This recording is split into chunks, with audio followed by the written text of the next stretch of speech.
Good morning student. आज हम सब पढ़ेंगे लघु कथा लेखन। क्या होता है लघु कथा लेखन? लघु लघु का अर्थ होता है छोटा और कथा का अर्थ होता है कथ्य यानी कंटेंट। ठीक है, तो लघु कथा जैसे नाम से ही आपको स्पष्ट हो रहा है कि लघु छोटा यानी छोटी कहानी कहा जा सकता है, छोटी कथा कहा जा सकता है या छोटी कहानी कहा जा सकता है। लघु कथा की परिभाषा गद्य की वह विधा है जो आकार में लघु हो, वास्तव में लघुता ही इसकी प्रमुख पहचान है।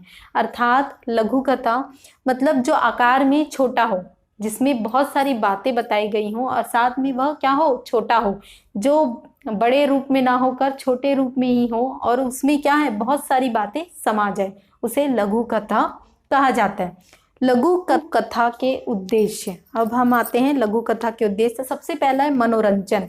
तो लघु कथा में आपको हमेशा ध्यान में रखना है कि लघु कथा जब भी आप निर्माण कर रहे हैं, जब भी उसका लेखन कर रहे हैं, तो उसमें क्या हो, मनोरंजन से रिलेटेड उसमें सामग्री होनी चाहिए। ठीक है, यानी कि एग्जाम्पल के लिए अगर आप कोई कुकिंग करते हैं, ठीक है, मान लीजिए आप ढोकला बना रहे हैं, तो ढोकला बनाते समय आप क्या करेंगे, उससे रिलेटेड, ढोकले से रिलेटेड सारी सामग्री आप अपने पास रखेंगे। बेसन, नमक, जो जो सामग्री है उसमें लगती है वो सारी सामग्री आप अपने पास रखेंगे, तभी तो आपका ढोकला बनेगा। ऐसा तो नहीं कि आप ढोकला बनाने गए और आपके पास सामग्री नहीं, आपके पास बेसन ही नहीं है, ऐसा तो नहीं हो सकता। तो उसी प्रकार लघु कथा, जब भी आप कोई कहानी सोच रहे हैं, जब भी आपके दिमाग में कोई कथा के बारे में आ रही, चाहे अपने बचपन से रिलेटेड ही कोई कथा हो, तो उसके लिए आपके पास सारे शब्द, यहाँ सामग्री से तात्पर्य शब्द, भाषा शैली, इन सारी बातों का। अब यहाँ पे बेसन, नमक, ये सारी बातें नहीं आएंगी। मैंने एक एग्जाम्पल बताया आप लोगों को, यहाँ पे ये चीज़ बता रहे हैं कि उससे रिलेटेड आपके पास सारी सामग्रियाँ होनी चाहिए। ठीक है, तो और उसमें जब आप किसी को बता रहे हैं या फिर कोई सुन रहा है लघु कथा, तो उसे मनोरंजन यानी उसके मन में एक जिज्ञासा की भावना आनी चाहिए कि आगे क्या होगा, आगे क्या होगा, है ना।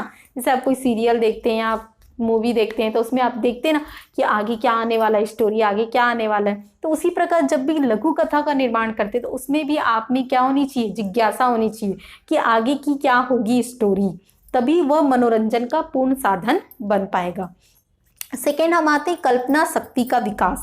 अब देखिए यहाँ पे लघु कथा जब भी आप निर्माण करेंगे तो आप में एक कल्पना यानी कि आप अपने याददाश्त पे जोर देंगे। ठीक है, आप अपनी शक्ति पे प्रभाव डालेंगे कि कैसे हो सकती है, इसको और कितने अच्छे से हम तैयार करें।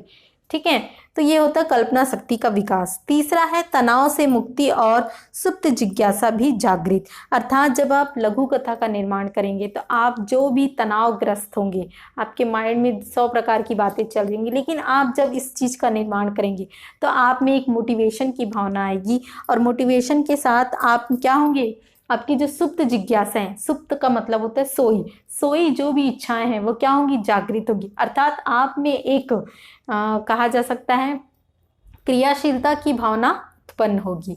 नेक्स्ट पॉइंट आते प्रेरणा एवं चरित्र निर्माण। लघु कथा के उद्देश्य के अंतर्गत में प्रेरणा, अर्थात आपको हमेशा ध्यान रखना है कि जब भी आप लघु कथा का निर्माण करेंगे तो वो कोई ना कोई प्रेरणा दे।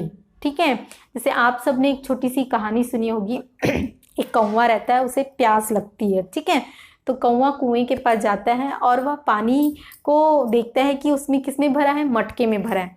अब कौवा तो मटके से पी नहीं सकता पानी, तो वह क्या करता है, वो बहुत उपाय सोचता है। फिर उपाय सोचने के बाद उसे एक आइडिया आता है उसके दिमाग में और वह क्या करता है, उस मटके में कंकड़ भरने लगता है। कंकड़ भरने से ही क्या होता है, वो जो पानी है वो ऊपर की ओर आने लगता है। क्योंकि कौवा का क्या होता है, चोंच होता है, उसके पास तो मुंह नहीं होता जो ऐसे लगा के मुंह से ग्लास से जैसे हम पानी पीते वैसे पी ले, ऐसा तो नहीं है, उसकी चोंच है। तो वो चोंच उस मटके में तो जाएगी नहीं, तो वो क्या करता है, ऊपर पानी, जैसे ही वो कंकड़ डालने लगता है उस मटके में तो पानी क्या होता है, ऊपर आने लगता है। ऊपर आने से वह पानी पी लेता है, इससे उसकी प्यास बुझती है। तो यहाँ पे देखिए, तो इससे हमें क्या प्रेरणा मिली, इससे हमें क्या मतलब इसका जो कहानी का उद्देश्य क्या पता चला कि हमें मेहनत करना चाहिए। ठीक है, मेहनत, जिस प्रकार कौवे ने छोटे छोटे कंकड़ लाकर इकट्ठा करके उस मटके में भरा, तो उसने क्या किया, मेहनत किया। ऐसा तो नहीं कि वो कुएं के पास गया और बैठ गया, मुझे प्यास लगी है, और पानी उसके मुंह में अचानक से गिर गया, ऐसा तो नहीं हुआ। अर्थात कहने का मतलब वो प्रेरणा क्या बता रही, हमारे अंदर में एक भावना उत्पन्न हो रही कि हमें मेहनत करना चाहिए। ठीक है, और उसके बाद चरित्र निर्माण, अर्थात वहां पे एक ऐसे चरित्र का निर्माण करना चाहिए, जैसे कौवा, कौवे का जो चरित्र है वह क्या हुआ वहां पे, बहुत शालीन है और वह क्या है, बहुत बुद्धिमत्ता के साथ, बुद्धिमान व्यक्ति, मतलब व्यक्ति नहीं कहा जा सकता, बुद्धिमत्ता को दिखाते हुए उसने क्या किया, एकदम दिमाग वाला काम किया कि उस मटके में कंकड़ भरने से, पत्थर भरने से क्या होगा, पानी ऊपर आएगा। तो उसने अपनी बुद्धिमत्ता का परिचय वहां पर दिया। तो चरित्र निर्माण ऐसा होना चाहिए कि हमें कोई ना कोई एक अलग सा गुण हमें नजर आए। नेक्स्ट पॉइंट आते हैं जागरूकता व सजगता। लघु कथा के निर्माण में हमेशा जागरूकता आप में होनी चाहिए, सजगता भी होनी चाहिए कि कहीं पर कोई चूक ना हो जाए। नेक्स्ट पॉइंट आता है भाषाई व शैलीगत विकास। आपको हमेशा ध्यान रखना है कि जब भी आप लघु कथा के उद्देश्य के अंतर्गत में आता है, उसकी भाषा शैली हमेशा सरल होनी चाहिए, अर्थात जो पढ़ने वाला है, जो वक्ता है, उसे कभी असमंजस नहीं होनी चाहिए। असमंजस यानी कहा जा सकता है कि वह ये होगा कि वो होगा, उसमें ना पड़े। ठीक है, वह एकदम सटीक भाषा में होनी चाहिए, सरल रूप में होनी चाहिए, ताकि उसे समझ में आ जाए। नेक्स्ट पॉइंट आते हैं सृजनात्मक, अर्थात लघु कथा के उद्देश्य के अंतर्गत में लास्ट पॉइंट है सृजनात्मकता। इसके अंतर्गत में सृजन करने का विकास होता है, अर्थात लघु कथा यानी विद्यार्थियों में सृजन का गुण भी विकास होता है कि वो किस प्रकार से नए रूप में, सृजनात्मक रूप में प्रस्तुत कर सके। ठीक है, तो ये सारी चीजें होगी लघु कथा के उद्देश्य के अंतर्गत, ये सारी चीजें आती हैं। अब आपको एक पॉइंट और है इसमें, लघु कथा लिखने के जो उसमें आवश्यक पॉइंट होते हैं, यानी लघु कथा लिखते समय ध्यान देने योग्य सावधानियां। तो सबसे पहला पॉइंट होगा कि लघु कथा जब भी आप लिखें, छात्र जब भी लघु कथा का निर्माण करते हैं, तो भाषा शैली हमेशा सरल होनी चाहिए। ठीक है, और स्पष्ट होनी चाहिए। कथा के अंतर्गत मुहावरों का प्रयोग आपको नहीं करना है। क्यों नहीं करना है? क्योंकि क्या होता है, आप कभी किसी को एग्जाम्पल दे रहे हैं, किसी छोटे बच्चे को छोटी सी कहानी सुना रहे हैं, अगर उस कहानी के अंतर्गत आप 2-3 मुहावरे उसमें ऐड कर देते हैं, तो उस बच्चे को तो मुहावरे का ज्ञान नहीं होगा, तो वह बच्चा क्या करेगा, वो समझ ही नहीं पाएगा कि क्या उस कहानी का शीर्षक है, क्या उस कहानी से हमें प्रेरणा मिल रही है, इस बात का उसे बोध ही नहीं होगा। तो आपको हमेशा ध्यान रखना है कि लघु कथा में कभी भी मुहावरों का प्रयोग नहीं करना है।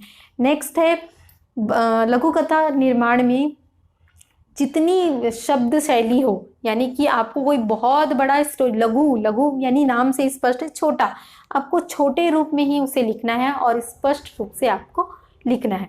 इस प्रकार हमारा लघु कथा लेखन का टॉपिक कंप्लीट होता है। आप इन बातों को ध्यान रखेंगे। Thank you.